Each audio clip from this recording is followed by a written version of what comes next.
Ayan po mga kalingap, si Insan Roel nandito sa ribbon cutting ni Kuya Brooks. Grabe supporta mo, Insan, ha? Ay, syempre naman po. Hanggat nandito yung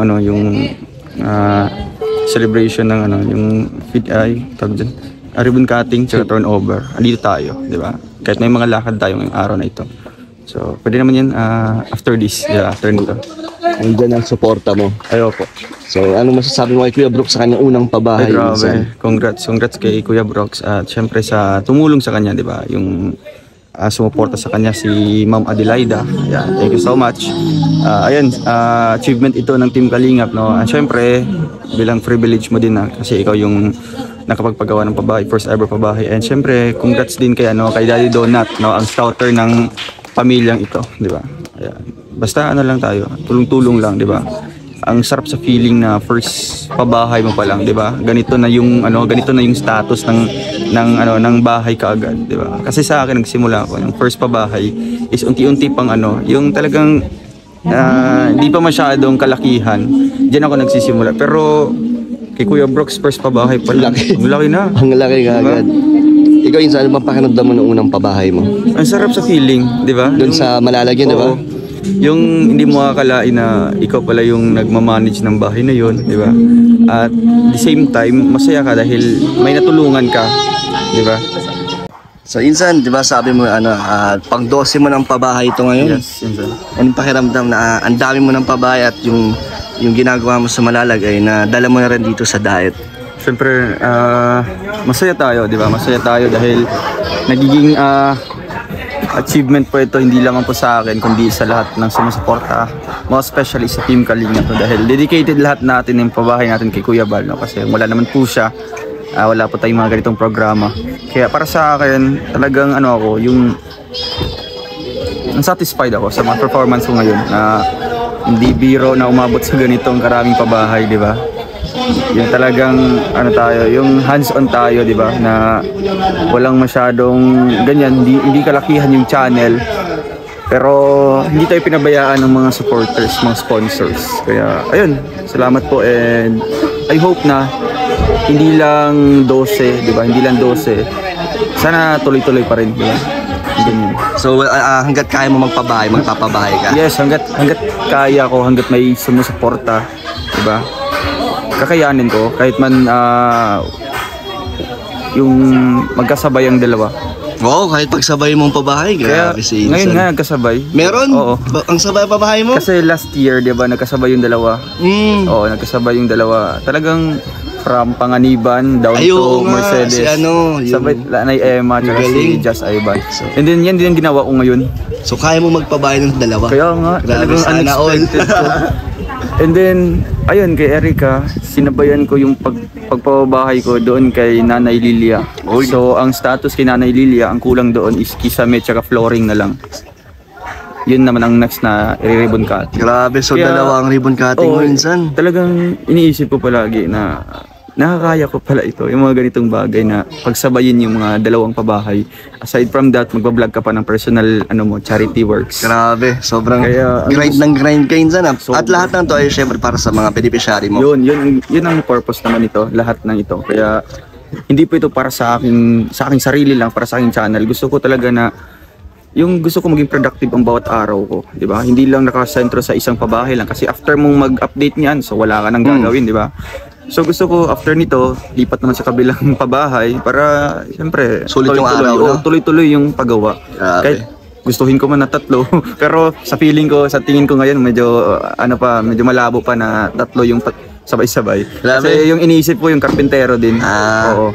Asa ngayon, may nabuha akong karpintero dito. Yun ang gumagawa sa bahay ni Erica.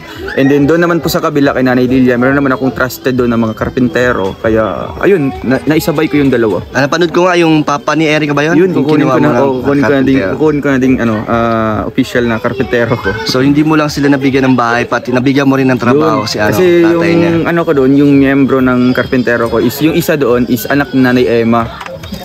So, bali din, after sa pabahay kay Nanay Emma, bali yung anak niya nabigyan din ng opportunity na siya yung gagawa sa mga pabahay natin. Kaya hindi lamang pabahay or negosyo yung ibibigay natin. Siyempre pangkabuhayan din para sa mga anak niya or mismong may-ari talaga ng bahay. Ayun, so anong pakiramdam insan na isa-isa na tayo nagkakaroon ng pabahay? Dahil sa ating sa ating mga pamilya, si Kuya Brooks, diba, nagkaroon ng unang pabahay. Ngayon, ribbon cutting, tapos yun, ako nga din may unang pabahay. Anong pakiramdam insan na tayo mga matubang ay Sobrang nagkaroon ng ganitong achievement? Sobrang nakaka-proud, di ba? Ito talaga yung advocacy natin, di ba? Hindi lang nakafocus yung pagbablog natin through interviews, di ba?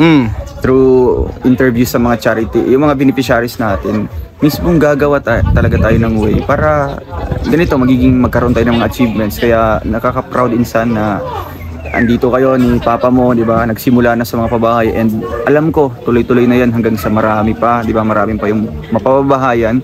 And ayun, gusto ko na talagang dito tayo makikilala, di ba? Yung family matubang, nakapagpagawa ng mga ganitong pabahay, di ba?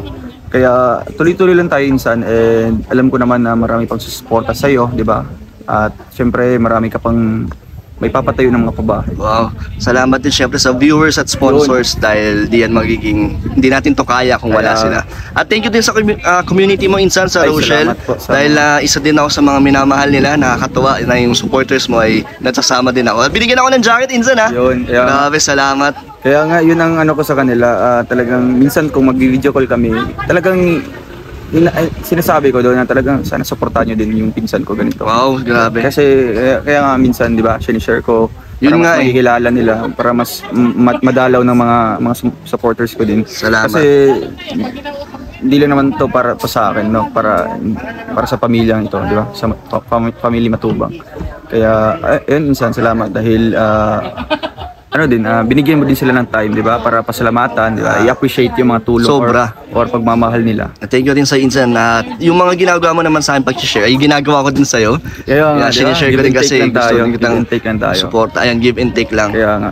Insan, meron lang akong gusto itanong sa'yo.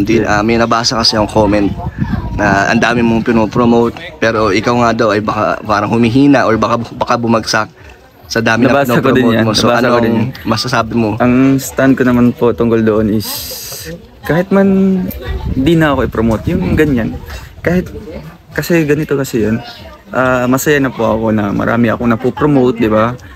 Okay na din sa akin na talagang kusa ako makikilala, hindi sa for promotion, di ba? Hindi sa ipopromote, kailangan ipromote talaga ng mga maliliit para mas makikilala. Para sa akin, okay din sa akin na na ako yung mag-promote sa kanila, 'di ba? Kasi ako yung mas malaki yung ganito community or among sa amin, 'di ba? Among sa amin sa mga pinopromote ko. Ako yung mas malaki yung channel. Kaya okay na sa akin na ako yung mag-promote, pero hindi siya advisable na kailangan din nila mag-promote para sa akin. Okay. Kusa it's either sa kanila na, nasa kanila na kung isasali ako or hindi.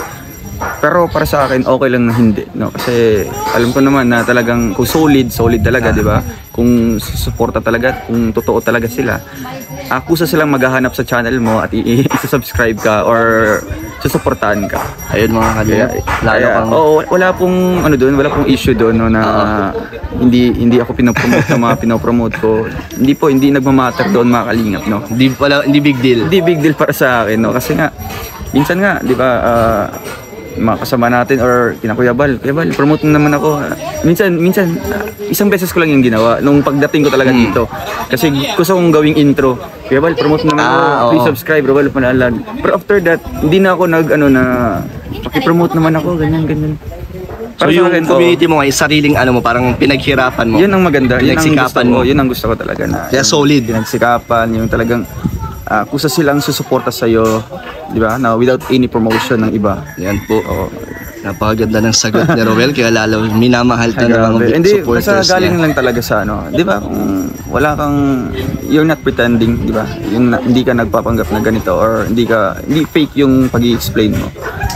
Halata naman na sincere at genuine ang mga sagot mo. Basta sa mga sa mga malakot lang din yung pag-iisip, di ba? Kung marunong silang umintindi din sa ating explanation, ganun po yun. Okay. Pero para sa akin, huwag niyo naman pong bigyan ng yung meaning or di ba? Or negative yung ginagawa mong pagtulong, no? Yung pagpo-promote ko sa kanila tapos wala kayong marinig sa kanila na pinopromote ako. hindi po big deal sa akin yan, no? Kasi nga po mga kalingap, yun, masaya na po tayo na nakapromote po tayo. Pero yung iba, di ba, Hayaan na lang natin kaya sila. na lang, oo. So, Insan, last na. Congrats pala. Dahil nag-gym ka na. Ay, Sana mapagpatuloy mo at makasabay ka namin ni Insan, Rob. Kaya nga, Insan. Magsabay-sabay tayo mag-gym. Maganda yan. Yan talaga yung goal ko talaga. Noon pa man, pero Walang oras. Sa ngayon, medyo na-manage ko ng maayos yung oras ko. Okay. Although ayun, busy tayo kasi nga, di ba, charity vlogger. Tayo yung taga-edit, tayo yung taga-vlog, tayo yung hands-on tayo, di ba, sa pagbili ng materyales. Pero sa ngayon, na-manage ko naman yung oras ko. And Nice. after ng mga after ng editing, uploading, may konting oras tayo na Sa natitira. pag-gym. So doon na tayo sa yung sarili din naman natin, di ba? Health naman. Oo, yung health naman natin yung uunahin din natin. Tama. Kailangan. Importante kasi yan. Kasi aanin ba natin yung trabahong yan, yung pagiging charity vlogger. Tapos anytime sasabak tayo, tapos magkakasakit ka agad, di ba? Tama. So gusto ko yung healthy living. Yun, healthy sasabay natin sa ating pag-vlog. Sige, Thank you, Insan. Salamat, Insan. Thank you, Insan. So, see you soon na lang See you sa soon. ribbon cutting ko at sa ribbon cutting. Yan. Diba? Thank you. Thank you. Ayun mga kalingap, ang pabahay ni Kuya Brooks. Napakaganda at napakalaki, Kuya Brooks. Congrats sa iyong pabahay. Nandito tayo sa ribbon cutting ni Kuya Brooks. At si Alim yun. Hoy, Alim yan. Anong pakiramdam, Kuya Brooks? Successful ang unang pabahay mo. Magaan ang pakiramdam, Kalingap Dan. Talaga namang iba pala, no? Pag meron kang accomplishment, ano? Iba ang, kumbaga, isang legit na talagang, Charity charity vlogger. vlogger. At sa pamilya ng Matubang, lahat Pamilya tayo may Matubang, pabahay na. may bahay na. Dahil kay Kuya Bal. At dahil din sa mga sponsor natin At supporters. napupusuan tayo. Kaya nga maraming nagmamahal na sa atin. Okay, Salamat sa kanila. Kay Dong Ruel, ang dami rin na sa kanya, nagtiwala. At sa'yo, sa akin, kay Kuya Val, kay Kalingap Rob. So salamat sa inyong lahat. At syempre, hindi po natin makakalimutan yung mga viewers natin, yung mga sumusuporta sa Kalingap, kung saan sila napupunta pag may mga live, kagaya sa'yo. Marami na sumusuporta sa'yo sa mga premiere mo, no? Kaya nga. Grabe, nakakatuwa yung suporta nila. Nakakatuwa na yung bang tiwala nila sa mga Matubang. Isa ka na doon. Tapos sila si Kalingap Rob, sila si Dong Ruel. Kami yung mga matatanda. Iba na yun eh. Kumbaga, iba yung datingan sa mga kabataan na kagaya ninyo. Na kagaya mo. Ba't tayo pa mag-asawa? 29 ka na. Magta-30 na ako sa Oo, April. 30 ka, no? Pero wala pa talaga. Ang bilis ng panahon. Ang bilis ng panahon, ano? Sige lang, makakarating ka Kusa din. namang dadating. Kusa naman darating, oh. Ayaw na Alim yun. Sabi niya, wag ka Huwag daw. Ayaw daw mo. So, ay Kuya Brooks, anong pakiramdam na yung suporta ni Kuya Bal, Tita Edna at ng mga Kalingap nandito? At si Roel nandito. Si Kalingap Rob nandito. kasi, Busy, di mo daw no? yata nasabihan. Nasabihan ko naman siya. Kaso late na yata. Hindi, nung bago ayun yung birthday ni... Baka nakalimutan. Oh, Dahil maraming schedule Kaya tawagan ko siya, di ko naman kontak ay. Pero okay lang, naintindihan ko naman. Baka next, sa sunod ito, pabahayan naman ito. May kasunod na agad si Kuya Brooks. Kasunod, meron na. Yan, ano masasabi mo na nandito ang suporta sa ni Kuya Bal? Ay, grabe. Nag-ribbon Wala cutting. pagsidla ng ang ating katuwaan, kagalakan. Grabe. Akala ko, di ka darating eh. Siyempre, medyo malungkot ng konti. Sabi ko nga eh, si Kalingap Dan, grabe naman, di wala. Bila kang dumating, nakita ka lang. Ayun, siyempre, sobrang saya. Eh siyempre, ano ko kasi ngayon ba, schedule ko kay Rob, pero nagsabi ako kay Rob na... Oh, alam niya pala eh. Kaya sabi niya. Hindi, nagsabi yata, nalaman niya, nung nagsabi ka kagabi, di ba, nagsabi ka, anong oras na? Tapos nung nag-chat ako kay Rob, siguro nabasa niya, late na, meron na siyang plano na. Papunta kasi sila ngayon, Santa Elena. Ay, malayo. Kaya, Oo. yun, di rin siguro pwedeng biglaan. Pero okay lang, naintindihan naman. Pero ano naman, dadating naman yung kung sakaling alam niya talaga, susuporta yan si Kalingap Rob. Katulad ni Roel, di ba, nakapunta rin. Nakakatawa. Sobrang tuwa nga. So, kagaya mo din, siyempre, laging suporta din kayo, Ate Kuya Val. Lalo na kay Kuya Val. So, Kalingap Dan, sa totoo lang, natutuwa ko dahil madalas kayong kasama ni Tito Val mo. Ngayon, Tapos yung scout ko nga, siya ang aking pinapa-vlog. Kagaya nito, sa sunod na ating pag-scout, ganun din gagawin ko sa kanya. Kaya marami din natutuwa na magkakasama kami. so yung banding niya nagkakaroon Yung banding na, namin sobra. lumalakas, Oo, hindi lang lumalakas. magkapatid. Tapos at vlogger. marami din nag-request na minsan tayo daw kakasama. Kayong magpinsan, ganun din. Kasi iba yung dating ninyo sa tatlo eh. Ang lakas ng ano eh. Ang lakas sa hatak Ang dami nagmamahal eh. Oo, ang dami. Nakakatuwa. Salamat po sa Salamat. nagmamahal talaga. Sobra. Di ba Salamat. may iwasan minsan may naiinis sa akin. Sa'yo walang problema kasi kahit noon, kahit kailan walang nainis sa'yo, walang nagalit sa'yo kasi hindi ka pumapatol na sa mga issue, tahimik ka lang. So yun pagkakaiba sa mga iba mong mga kadugo. Si Alim yung naghahayo. Naghahayo si Alim. Hindi naman natin maiiwasan yung mga may masasabi kahit na anong ginagawa natin. Pero okay lang yung part naman yun dahil nasa tayo, social media. Kaya okay lang na kung ano man sabihin nila, hayaan lang natin sila. Pero Kalingap Dan, sa totoo lang, yung mga nangyayari ganun, aral din eh. May natututunan din. Maganda din naman ganun na pagka hindi mo akalain, hindi mo sinasadya na pag pinasok mo, tapos ang kalabas at plano, masama. Grabe, biro mo naman, no? So may mga 2,000 natutunan plus ka. may natutunan dahil 2,000 plus yung nawala, tapos nawala ng gana dahil alam mo na, iba-ibang mga comment na di maganda para sa atin. Pero- Kung nila alam, hindi naman tayo ganun. Pero ngayon, tingnan mo, nakapagpabahay ka na. Oo, tapos ngayon, bumabalik na. 108 na ang subscribers ngayon. Subscribers mo. Bumabalik pa onti. Oo, At yung views mo, okay naman. Malakas din ang live mo eh. Oo, okay din Yung mga naman. viewers Oo. mo sa live, Okay malakas naman. din. Kaya salamat sa suporta nyo kay Kuya Brooks. Salamat talaga. At sa susunod, Kuya Brooks, kayo naman ang pupunta sa aking ribbon cutting. Sure. Tuwan Ikaw tayo. pa. Hindi mawala yun. Kahit kay Dudong din, ganun din. Pag may mga... Susuportan. Sama ka din. Lahat naman yan, hanggat may oras tayo, Kay kaya yan. Dudong. At talagang ilaan mo ng oras para makita din nila na pupunta ka rin kay Dudong. Tapos si Dudong sana pupunta rin kay Rab pag meron siyang... Ganun naman na, si Roel, naman yan, mararamdaman mo yung suporta talaga niyan. Si Kuya Bal, walang problema. Lagi naman do yun eh.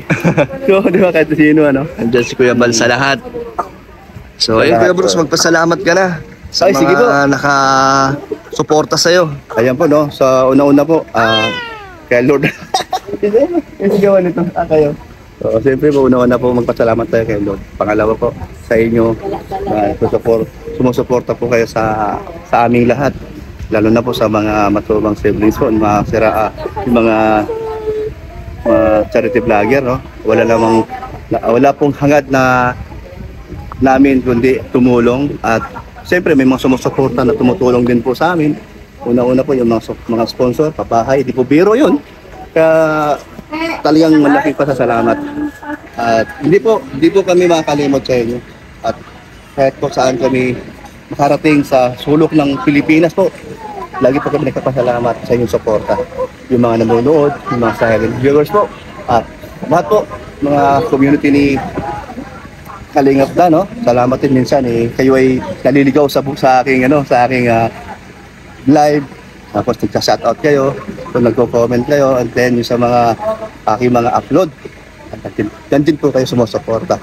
Yan, patuloy din po kayong sumusuporta din po kay lahat po kami, lalo na kay Kuya Bal, na siya po yung ating ama sa Kalingap. At malaki pong tulong siya. At wala po ako masabi sa Tito Bal, no? Sobrang, kumbaga, adik na talaga sa pagtulong. Kumbaga, ubus-ubus biyaya. Agad-sagad ang Agad-agad, tulong. no? Basta makatulong lang.